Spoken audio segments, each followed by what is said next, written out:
Okay, let's unpack this a bit. Imagine you inherit this artifact of immense power. It's beautiful, maybe, but potentially catastrophic.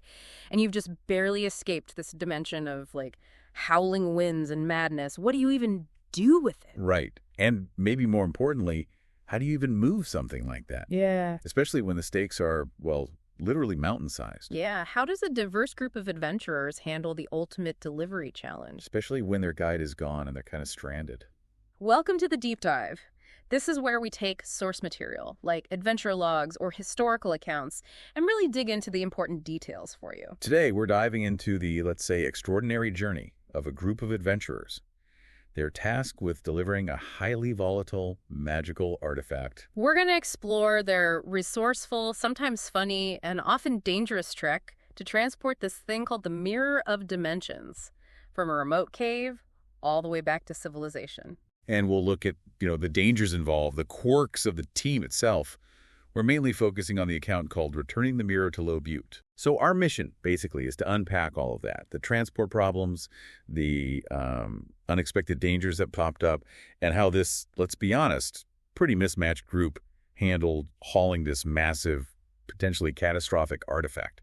So some surprising twists. Definitely. Right. So before we get into the nitty-gritty of the return trip, maybe let's quickly paint a picture of who we're dealing with. This crew that MUNOA, the Museum of Unnatural Objects and Artifacts, put together. Yeah, it's quite a mix. You've got Bronwyn, the Wood Elf Ranger, very focused, wants justice for her people, kind of sees this MUNO job as a means to an end financially. She brought in Prick, Varela or Veer, and Pudge. Prick Dagger, the bard, bit of a scoundrel. And Vera, the tiefling bard, traveling with Pudge Plodhammer, who's this super devout mountain dwarf paladin, loyal to a fault. Right. Then Donduit Half-Ass joins them. He's a Lightfoot halfling, street urchin type. Met Prick, sort of steered him towards MUNOA for better pay after maybe leading him to a gambling den first. Huh. Sounds like Prick. And then there's Professor Parnabus Slaterbug III, a halfling wizard, very academic. His dean basically shoved him out the door for real-world experience, grumbling the whole way. He bumps into Sister Hildegard, the high elf cleric. Very zealous, but also surprisingly practical when needed. So yeah, a real collection of personalities. You could already see how that might cause some friction, but also maybe some unexpected strength when they work together. Exactly. Which they found out pretty quickly on their first job, and find the Mirror of Dimensions. So now they face this new task. On the surface, it seems more mundane, right? Get the mirror back to civilization. But it turns out to be just as daunting, maybe more so in some ways, because, as we'll definitely see, nothing about this mirror, or frankly, this particular team, is truly mundane. Okay, so let's unpack that immediate aftermath. They've just scrambled out of pandemonium, Frappy's dead. What's the plan? What's the new directive? And who's supposed to get this mirror anyway? Well, Frappy seems he was always one for contingency plans, or maybe just realistically expected the worst on these kinds of expeditions. Oh, that's smart. Yeah. He's left clear instructions. If he should die, the group was to deliver the Mirror of Dimensions to the harbor mistress of Butte, a woman named Ginky Boldotir. Ginky Boulder, okay. But the physical challenge here is, it's immense. This mirror isn't some small artifact you can slip into a backpack. It's 7 feet tall and just under 4 feet wide. Wow. That's huge. Moving something that substantial, especially right after that kind of harrowing escape, it's a major feat in itself. And they're not exactly in a great spot for moving heavy objects, are they? They're still inside this, dimly lit cave, and it's low tide, you said. That's right. And to make matters worse, Bronwyn, she's the Wood Elf Ranger. Oh. The last of her unheard band, she spots crocodiles moving into the cave as the tide presumably starts coming back in. Crocodiles. Yeah. So, trading one kind of peril for another. A very immediate, very toothy threat. Absolutely. So you've got this massive, possibly volatile artifact stuck in a cave that's filling with water and predators. They've got no modern equipment, no crane, no specialized transport, nothing like that. This situation, it just immediately forces us to ask, how resourceful can a really diverse group like this become when they're under just immense, multi-layered pressure, facing magical dangers one minute and very primal threats the next? And resourceful they definitely prove to be. They start figuring things out right away. Donduit half-assed, apparently super inquisitive, he gets put in charge of making some kind of protective sling for the mirror. Right, using what they had. Rope, rugs, cushions. Sounds like stuff from their general expedition supplies. And it was meant to be carried by Frappy's donkey. Meanwhile, you've got Pudge Plodhammer and Sister Hildegard. They get the job of building a bridge, a makeshift one. Yeah, using driftwood they found lying around the cave, building it over some old pilings that were there. But here's what gets me. The source says they argued constantly while building it, bickering over the craftsmanship. What does that tell you?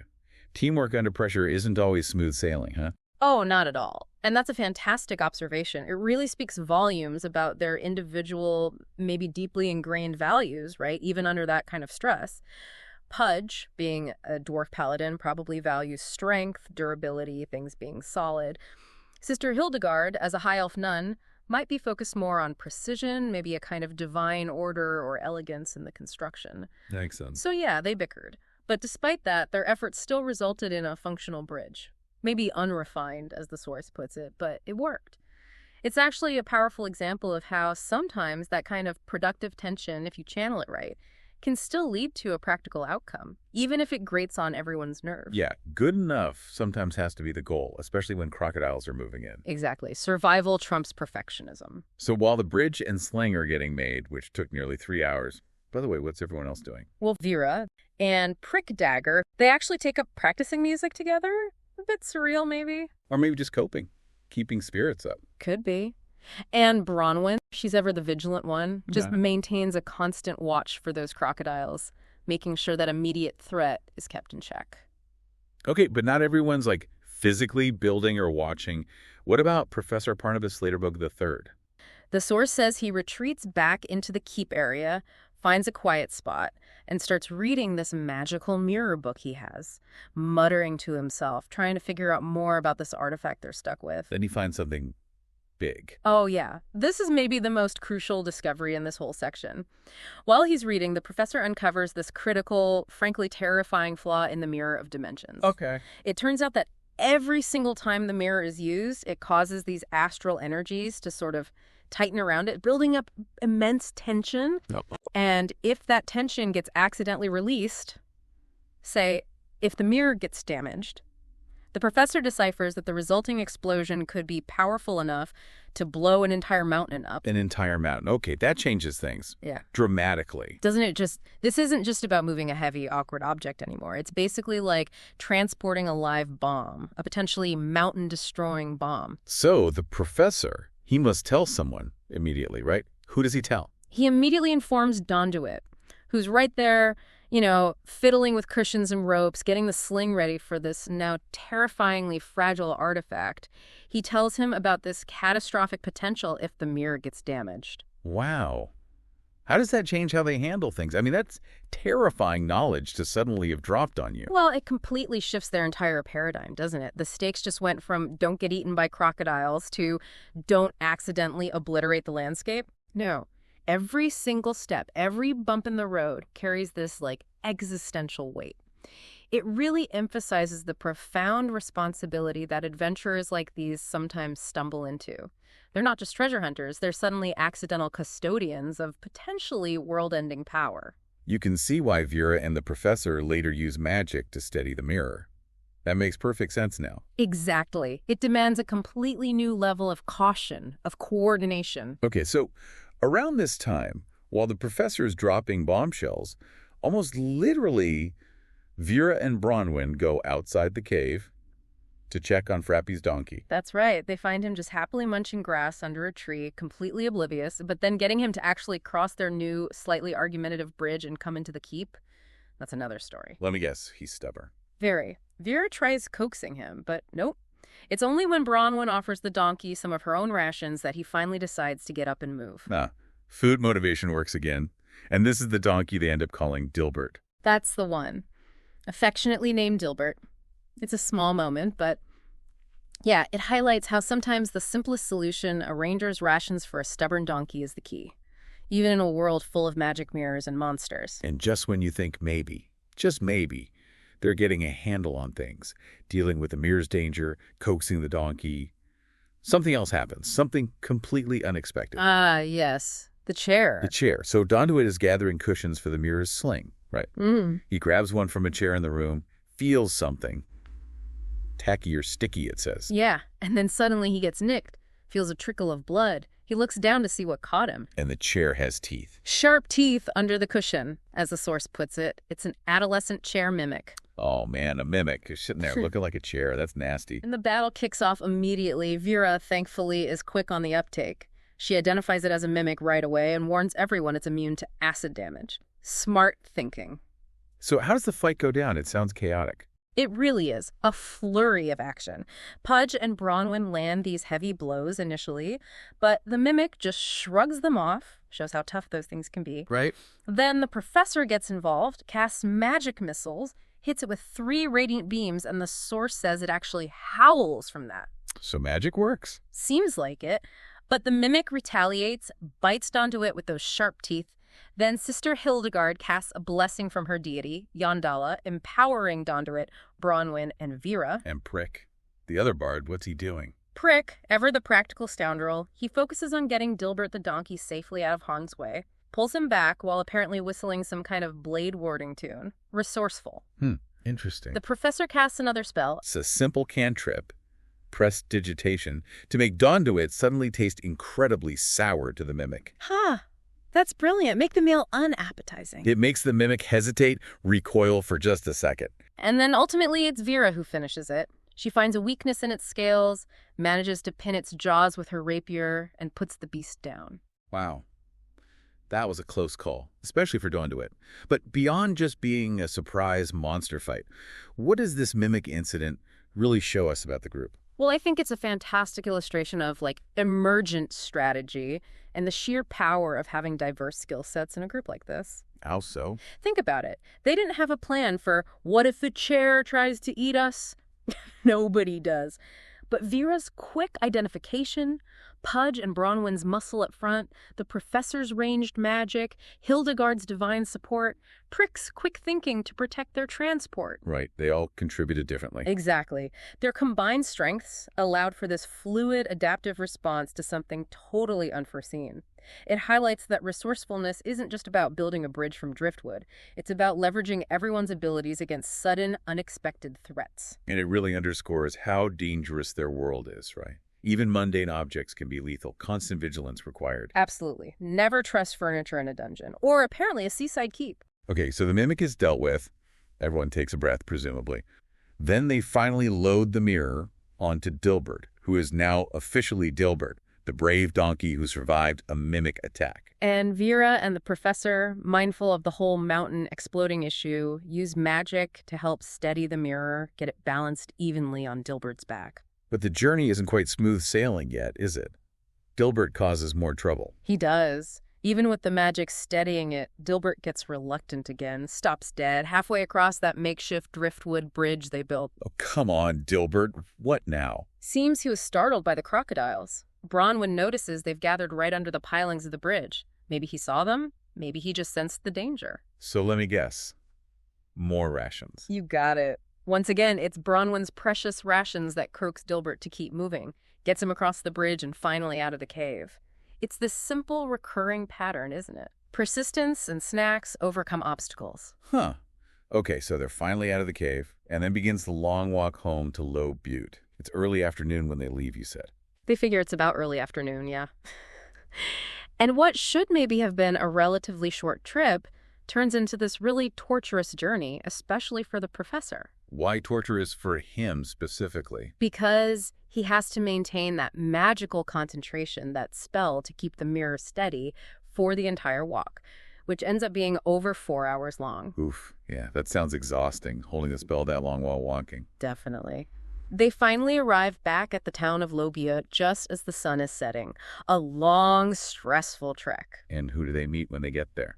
Ginky, the harbor mistress. Not Ginky herself, actually. They arrive at the docks, but they only find her assistant, a woman named Joke Dunham, and her main reaction is just relief that they're back alive. Apparently, they'd been gone long enough for people to worry. Understandable. So, since Ginky isn't there, what do they do with the mountain exploding mirror overnight? Good question.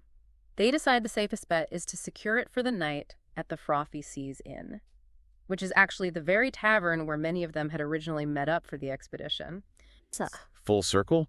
But getting a 7-foot mirror into an inn, Sounds like more trouble. Oh, absolutely chaotic. The innkeeper, Pernice Alowitz, has to call her kids, Audrey and Abigail, just to help move tables out of the way so they can even get the massive thing through the door. What a sight that must have been. And Vera, maybe trying to smooth things over or just running on fumes, she tries to entertain the patrons with a song, but she's so exhausted from everything. Let me guess. It doesn't go well. The source calls it a horrid attempt. So bad, apparently, that some of the guests actually get up and leave. Pernice's husband, Ahab, leads them out. It's just this moment of raw, relatable exhaustion after everything they've been through, isn't it? Totally. You can picture her just croaking out of tune. Poor Vera. Yeah. And it's actually a really striking detail because of what happens during this commotion. Uh-oh. While everyone's distracted by the mirror maneuvering and Vera's performance, Prick Dagger, the scoundrel bard known for his gambling debts, he just slips out of the tavern. Slips out. Unnoticed. Mostly. Donduit notices him leave, but just assumes he's checking on Dilbert outside, or maybe just taking a walk to clear his head after the long day. Doesn't think much of it at the time. And Vera, meanwhile, feels bad about driving customers away. Yeah, she feels awful. She apologizes to Pernice, the innkeeper, and actually pays for the meals of the guests who left because of her singing. Okay, so they finally get the mirror safely stashed in their room, presumably. Get some much-needed rest. Seems so. But the next morning, when they're getting ready to finally take the mirror to Ginky Boulder Dotier, it becomes clear. Trick Dagger didn't come back to the inn. He's just gone. Vanished. Just gone. Never returned. Wow. Okay, that adds another layer of mystery. So they take the mirror to Ginky anyway. They do. They finally meet Ginky at the docks, and she's genuinely surprised to see them. Says she thought the whole expedition was doomed after they were gone for 3 days with no word. Understandable. Does she take the mirror? She does. Accepts it on behalf of MUNOA, that's the Museum of Unnatural Objects and Artifacts, stores it safely in her warehouse for them. Mission accomplished. Sort of. What about the magic book the professor found? The one that told him about the mirror exploding. Right, they bring that up too. The professor says, technically it might be valued around 600 gold pieces, but he stresses it's really invaluable because of the knowledge it contains. He wants to deliver it personally to MUNOA so they can study it further. And Vera. Still thinking practically. Oh, yeah. Vera immediately demands more pay for the book, given its importance. But Ginky kind of defers on that, says they'll need to negotiate payment with an official MUNOA agent later. Makes sense. Do they talk about future work? They do. Despite everything, they ask Ginky to let MUNO know they'd be willing to take on another expedition. Vera seems a bit cautious about trusting Ginky completely at first. Can't blame her after everything. Right. But Donduit reassures her, tells her Ginky is actually one of the most reliable people in Low Butte, so the message gets passed along. And then they just relax. Pretty much. The team settles in at the Frothy Seas Inn for 3 days, just to recover, rest up, maybe process everything that happened. And Vera and Donduit are left wondering, where did Prick go? It's this quiet, uncertain end to a really loud, chaotic journey. So what a sequence of events from that insane trip to Pandemonium straight into this incredibly tense, careful operation to transport the mirror. It really shows you, doesn't it? Teamwork, sheer grit, a bit of luck. And rations. Don't forget the donkey rations. But yeah, it underscores how even seasoned adventurers hit these totally unexpected snags. Grumpy donkeys, biting chairs. And critically, how vital good information is. Like the professor figuring out the mirror's explosive potential, that changed everything. Absolutely. It's a good reminder, maybe for all of us, right? We deal with information constantly. Some of it is potent, powerful stuff. Understanding the context, the hidden dangers, even just the personalities involved. That's key. Yeah, like the professor digging into that book, sometimes you have to look deeper to understand the real mechanics of what you're facing. It can reveal huge dangers, sure, but also massive insights. So they get their rest. Yeah. But Frick's still out there somewhere. And that mirror book holds invaluable knowledge. It leaves you wondering, doesn't it? Definitely. It poses that question for you, the listener. When you encounter powerful knowledge, maybe even dangerous knowledge, and there are loose ends, missing pieces, how do you decide what's worth chasing? What secrets have hidden costs? What happens next for this crew? And where did Prick go?